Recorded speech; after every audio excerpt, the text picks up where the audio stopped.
Hey all, McFrostio here, and I'm going to be reacting to the new balance patch that actually came out 2 days ago, 1 day ago, but I've been busy. But yeah, let's get into it. Let's see what they've done. So I have played a bit after this patch, and they have done some nerfs and some buffs, which I'm really looking forward to. So the first nerf that they have here is for Unleash Fel. They're changing the mana test from 4 to 6, which means that Demon Hunter will have access to the sustain from this card a bit later, and they're also nerfing Relic of Dimensions. They're making it a 6 cost instead of 5. I've personally not versed a Demon Hunter, so I haven't seen or experienced if this deck is oppressive or is aggro, but I think the Relic nerf is very good. I still think that Demon Hunters can get lucky, and there are ways of reducing the cost of their cards. But the Relic draw, when it gets to late, when you can also use the location to then double use the Relic, is really strong late game, so I'm really glad that they're nerfing these two cards. Anubrakan, they're now changing it so that only the first 3 minions cost armor instead of mana. I have not versed this either, but I've seen a friend play it, and it's absolutely disgusting with Bran and Guff. It's, oh god, it's horrible. So I'm glad that they're knocking Druid down. Boona the Ascended, as well as Priestess Vash. They're increasing the cost for both, one from 0 to 1 for Priestess and 4 to 5 for the Boon. I have played Miracle Priest, and I do enjoy it, and I've also versed Miracle Priest, and I really do dislike Priestess Vash, because if they have a good streak of using the 1/2 card that comes back to you when you play Naga, I've actually forgotten the name. But and then they just use Priest because it has synergy with Priestess, because then they can just play Priestess for free and then refresh and then keep doing it. It's really annoying, so I'm glad that they're adding a cost to this, as well as this they're nerfing it, which should be good. But it also means that when you're playing these decks, it's going to be a bit more annoying, because if you don't get these if you don't get the perfect card draw, then you are stuck. So that's not the most fun for Priest, but I do like the nerfs that they've put out. And then Rogue got a couple of nerfs. So the first one is the Draka to make it cost 5 instead of 4. I like this nerf because it means that that 1 mana will make it so that most likely they'll get -1 attack on the dagger, which is good because this deck is oppressive, especially with the reducing the cost of other cards when you're versing it. And Sinstone Graveyard, they've also increased the cost of this, which is good, which means you either need to coin it out if you want to get it on turn 2, or you have to wait a turn to do your play. So that's a huge nerf, as well as, just like Draka, because it now costs more, it means you can play less cards in the turn. So it's a good nerf to Miracle Rogue. Sketchy Information, it's gone from 3 cost to 4 cost, as well as Forsaken Lieutenant, it's gone from 2 cost to 3 cost. Again, this is really good because it means you have to coin it out if you want to get it on the same turn as before. If not, you have to play it on turn 3 and turn 4. So it pushes back the turns. For example, if you get the perfect hand draw of Forsaken Lieutenant into Sketchy Information into Invincible, it kicks it back, so there's more time for the opponent to build a board / have mana to answer to the combination. So the good nerfs, like I said, I have been versing a lot of Death Rattle Rogue, and it's really oppressive. If they get Invincible, it's really annoying as well. And like the ghouls are alright, because yes, they can get a huge army, but if you can wipe it so that there's no minions on the board, then the ghoul Death Rattle will not do much. But with Invincible, with the Reborn Taunt, oh god, it gets quite frustrating. Prince Renathal, they've finally nerfed this, so they've kept the deck size as 40, but your starting health is 35. I'm a big fan of this because it was making control decks really strong, and it means that aggro decks will now have a higher chance of beating down these Prince Renathal decks before the control decks come online. I've been playing things like Buff Paladin, Frost DK, so a lower health size, very much which means that I'll be able to one-shot them quicker or whittle them down. So I really like this nerf. It also means, because I think Druid is one of the biggest abusers of Prince Renathal, same with Blood DK. It makes that these decks will be a bit less oppressive, which is really good, which is a good nerf. I'm really happy with this. Okay, the following cards have been adjusted to be more powerful, so this seems to be aimed at purely Death Knight cards.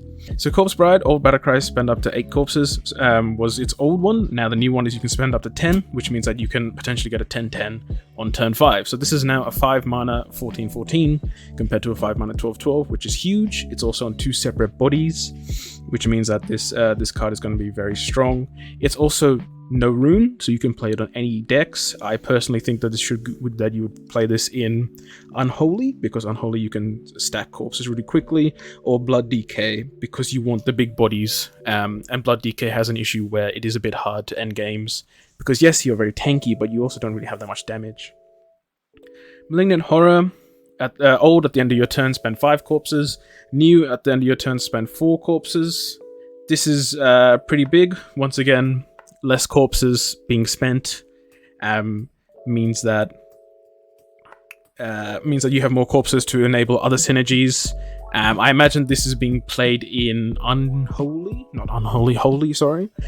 because you want bodies on the field and that you can generate corpses pretty quickly. So spending less corpses is always going to be strong. Another thing I forgot to mention on Corpse Bride is that essentially now, if you spend up to 10 corpses, then you can play Stitch Giant. So technically, if you have Stitch Giant in your hand, and Stitch Giant is costs 10, reduce the cost for each corpse you've spent. So now this is actually can potentially be a 5 mana 22/22 on 3 bodies. So it's a huge card, and I think I'm definitely going to put this in my Unholy deck. So Meat Grinder, so it's all Battlecry was shred a random minion in your deck to gain 3 corpses. Now it's shred a random minion in your deck to gain 4. So this is really strong in pure aggro decks where it's like, 1 mana, 2 mana, 3 mana cards. And it's a 3/4 with a body, and you gain 4 corpses, which is really strong. It then means that if you have, let's say, the 5 mana card, which is raise 2/2 ghouls, your next turn essentially you can then have with this card on that turn you can get an 8/8 straight away. So it's a huge card for aggro Unholy. I don't like running it in control Unholy, because there's a chance that you could shred a really important minion in your deck, such as Lord Maroga or Stitch Giant or something like that. So it's a good buff. I haven't actually seen this card be run. I've never versed it. That's a lie. I versed my friend with it, and he shredded his Lord Maroga with it, and then I've never seen him run it again. So it'll be interesting to see if this gets more play. But yeah. So next up is Blightfang. They've increased the health from 3 to 4. I don't know how strong of a a buff this is. I guess it just means that Blightfang will stay on your board for longer with the 4 health. But it's not like when Blightfang dies, you lose the infection. So it's not the biggest buff, but a buff is a buff regardless, right? So yeah. I guess it's a decent buff. Like I said, I don't really see the point. It's not going to do much to make this card played more, I reckon. But yeah, it's a good buff. Decent buff. Next one is Stitch Giant. So I was mentioning this earlier. They've actually changed the cost from 10 to 9. Which, like I said, with Corpse Bride, you have the synergy there. If you spend up to 10 corpses, you can summon, when you summon the Risen Groom, then you can summon Stitch Giant. So to make this cost less means that you can get it onto the board quicker. And an 8/8 body on, let's say, like turn 4 or 5 is huge. So I think this is a really good nerf, and I'm really keen to play around with it. Yimja Deathbringer, they've increased the attack from 3 to 4. This, it's not the biggest buff. If it was a buff to the health, I think it would be better, because then as the taunt minion, it'd stay on longer. I guess what they're going for is you play it, and then because of the extra attack, your opponent has more incentive to get rid of it quicker, because it deals 1 more damage. So I guess in that way it is good, and you get the 3/3. So it is a 3 mana 7/6, which is strong. So yeah, I don't know if this is going to increase its play rate, but we'll see. I haven't versed any Unholy aggro, and I don't run it in my deck. But yeah, no, and increase 1 attack. So they've buffed a lot of Unholy, because I think Unholy was the weakest of the 3. Unholy and Blood DK were the ones that I just struggled to finish games with. But Frost DK, I had a lot of luck. Not a lot of luck. I think Frost DK has a lot of damage and spells, but I was struggling to find that damage in Blood DK and Unholy DK. So Rhyme Sculptor, they've increased the attack again from 3 to 4. So now it's a 5 mana. What's the maths on this? A 5 mana 8/5, and you can deal 4 damage with it, but it's to a random enemy. Again, I've never seen this card played. I don't think an increase in 1 attack is going to increase its play rate as the 5 mana 4/3, and you don't really see deck combinations which run 1 Frost Rune. Usually you see 2 blood, 1 unholy, or 2 unholy, 1 blood, or 3 frost. I've never seen one that dips into frost. So I don't know if this is a good buff. Personally, I don't think it is. I think on 5 mana you can get a lot better. Yeah. It might be good in Unholy, because you are creating, because it's a 5 mana 8/5 on 3 bodies, and you deal 4 damage, so that there's a risk for the opponent to get rid of them. So it might be that they're trying to go 2 Unholy, 1 Frost, or 1 of each. But we'll see. We'll see if this increases the play rate of this card. So Obliterate, old, destroy a minion, your hero takes damage equal to its health. It's now destroy a minion, your hero takes 3 damage. This is absolutely massive when you're versing decks like Ramp Druid and like Big Warrior and Big or Death Rattle Rogue. So I think this is a huge buff, and I think this card now is like a must run in any deck that has a 1 blood rune, or any deck that wants to go blood and control. Blood tap in old, give all your minions in your hand +1/+1, spend 3 to give them +1/+1 more. Now it's only spend 2 corpses to give them +1/+1 more, so you can enable that second buff quicker, so that you can give your minions in your hand +2/+2. This is good because it adds to what I was saying before about I was struggling to find damage in Blood DK decks to finish the game.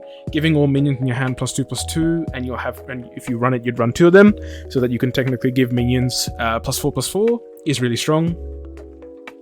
So yeah, I think it's a good buff, especially anything that makes the synergy quicker is a strong buff. So I think this is a huge buff, and I think it'll definitely run in blood decks. So yes, that's my patch review. I think decks that I'm going to be trying, definitely Unholy DK.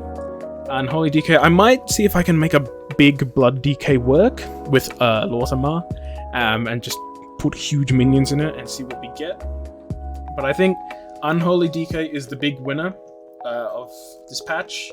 We'll see how Corpse Bride does as well, because Corpse Bride can be played in any of the DK decks. But yeah, I think Unholy DK is the big winner, and I think Rogue is the loser of this patch. They had 4 big cards nerfed, and I have Versa Death Rattle deck, and I managed to beat it, and I was very happy. As Death Knight, he didn't get Invincible on his 4/4. He got the Ghoul instead, so he didn't have any Taunt, which made my life a lot easier. And that's the thing, because even though Sketchy Information is nerfed to 4, if a Rogue is running Prep, they can still do it on turn 2. So like, this didn't really do too much. I think, yeah, it's like, because if they're starting second and they coin Prep Sketchy Information, they still get the 4/4, because it's the only Death Rattle card that costs 4 or less. So this card is still super strong. We'll just see how it does, and if it affects Rogue's play rate of Death Rattle. The Priest nerfs, I think they will hurt, especially because you're increasing costs, which means you can play, I think it's Naga Siren, I think that's what the card called, the +1/+2 card, less. And you want to be spamming that as many times as possible, especially that if they've made the legendary cost 1 instead of 0. I think it's a huge nerf, because that's a potential time you could be playing that spell, the +1/+2 spell. So good for them. Druid, I hope this nerf hurts, because I don't want to verse Druid, and I don't like versing Ramp Druid, because it gets to the point where if they just play Guff, you're like, oh, why am I bothering, you know? So I hope this one hurts. It's still this is the thing, right? 8 armor, and you're playing that's the thing, if you Bran Anubra Khan, you can still Death Side Nathrius, or play what's this called? Sunstride, the Prince Sunstrider guy, who makes your card every 3rd minion you play 0 mana. So it's like, it's still obnoxious, but hopefully it's a bit less obnoxious. And yeah, I don't really know, like I said, I don't really know how the Demon Hunter nerfs are going to work, because I haven't versed it and I haven't played it. But Relic costing 1 more is definitely going to hurt. But I guess it depends if they still have the location. That means that their Relic triggers twice. I don't think this card is going to get hit too hard. But yeah, thanks for listening. I definitely be posting an unholy DK deck soon. Hope everyone has a good day or good night. Merry Christmas.